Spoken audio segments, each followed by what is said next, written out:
നിങ്ങൾക്ക് എപ്പോൾ വേണമെങ്കിലും എന്നെ സമീപിക്കാം. എപ്പോൾ ഫോൺ വിളിച്ചാലും ഞാൻ ആ ഫോൺ അറ്റൻഡ് ചെയ്യും. ഞാൻ ഒരിക്കലും അദൃശ്യനായ ഒരു MLA ആയിരിക്കില്ല. എപ്പോൾ വിളിച്ചാലും വെളിപ്പാടകലി ഉണ്ടാകും. എന്നെ കേൾക്കുന്നതിന് അല്ലെങ്കിൽ എന്നോട് സംസാരിക്കുന്നതിന് ഒരു മൂന്നാമസ്ഥൻ്റെയും ആവശ്യം വേണ്ടി വരില്ല, ഒരു മധ്യസ്ഥൻ്റെയും ആവശ്യം വേണ്ടി വരില്ല. നിങ്ങൾക്ക് എന്നെ നേരിട്ട് കാണാനാണെങ്കിൽ പത്തനാപുരത്ത് പഞ്ചായത്ത് ഓഫീസിനോട് ചേർന്ന് തന്നെ എൻ്റെ ഓഫീസുണ്ട്. ഏത് പാതിരാവിലും ഏത് കൊച്ചു വെളുപ്പകാലത്തും നിങ്ങൾക്ക് എന്താവശ്യമുണ്ടെങ്കിലും കടന്നു വരാൻ കഴിയുന്ന രീതിയിലേക്ക് ഓഫീസ് അവിടെ പ്രവർത്തന സജ്ജമാണ്. വലിയ ഭൂരിപക്ഷം നൽകിയാണ് എന്നെ വിജയിപ്പിച്ചത്. കഴിഞ്ഞ 25 വർഷമായി ഈ പ്രദേശത്തിന്റെ ജനപ്രതിനിധിയായിരിക്കുന്ന വ്യക്തിയെ മാറ്റി നിർത്തിക്കൊണ്ടാണ് നിങ്ങൾ എന്നിൽ വിശ്വാസം അർപ്പിച്ചത്, എന്നിൽ പ്രതീക്ഷ അർപ്പിച്ചത്. തീർച്ചയായിട്ടും നിങ്ങളുടെ വിശ്വാസത്തിനനുസരിച്ച്, പ്രതീക്ഷയ്ക്കനുസരിച്ച് നിങ്ങളുടെ ജനപ്രതിനിധിയായി ഞാൻ ഇവിടെ ഉണ്ടാകുമെന്ന് ഉറപ്പ് നൽകുകയാണ്. ഈ നാട്ടിലെ ഒരു പൊതുപ്രവർത്തകനായി കഴിഞ്ഞ 5-5.5 വർഷമായി ഈ പ്രദേശത്തുണ്ടായിരിക്കുമ്പോൾ നിങ്ങളുടെ സുഖദുഃഖങ്ങളിൽ പങ്കാളിയായി എപ്പോഴും ഞാൻ ഉണ്ടായിരുന്നു.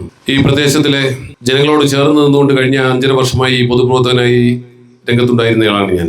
ഇപ്പോൾ പൊതുപ്രവർത്തകൻ എന്നതിനപ്പുറത്തേക്ക് ഈ പ്രദേശത്തിന്റെ ജനപ്രതിനിധിയായി തിരഞ്ഞെടുക്കപ്പെടുമ്പോൾ എന്റെ ഉത്തരവാദിത്വ ബോധത്തെക്കുറിച്ച് എനിക്ക് നല്ല ബോധ്യമുണ്ട്. മുൻകാലങ്ങളിൽ നിന്ന് വ്യത്യസ്തമായി കൂടുതൽ നിങ്ങളോട് ചേർന്ന് നിന്നുകൊണ്ട് മുന്നോട്ട് പോകുമെന്ന് ഉറപ്പ് നൽകുകയാണ്. കഴിഞ്ഞ തെരഞ്ഞെടുപ്പ് വേളയിൽ അരികിലുണ്ട് ചാമക്കാല എന്ന മുദ്രാവാക്യം ഉയർത്തിക്കൊണ്ടാണ് ഞാൻ നിങ്ങളെ സമീപിച്ചത്. ആ വേളയിൽ എന്നെ ആക്ഷേപിച്ചവരുണ്ട്. അരികിലും കയ്യാലപ്പുറത്തുമൊന്നുമല്ല, ജനഹൃദയങ്ങളിലാണ് ഞങ്ങളെന്ന് അവകാശപ്പെട്ടവരുണ്ട്. എന്നാൽ അരികിലുള്ള എന്നെയാണ് നിങ്ങൾ ചേർത്ത് നിർത്തിയത് എന്നതിൽ എനിക്കേറെ അഭിമാനമുണ്ട്. തുടർന്ന് അങ്ങോട്ട് പോകുമ്പോൾ ഒരിക്കലും ഞാൻ അദൃശ്യനായ MLA ആകില്ല, നിങ്ങളോടൊപ്പം തന്നെ ഉണ്ടാകും.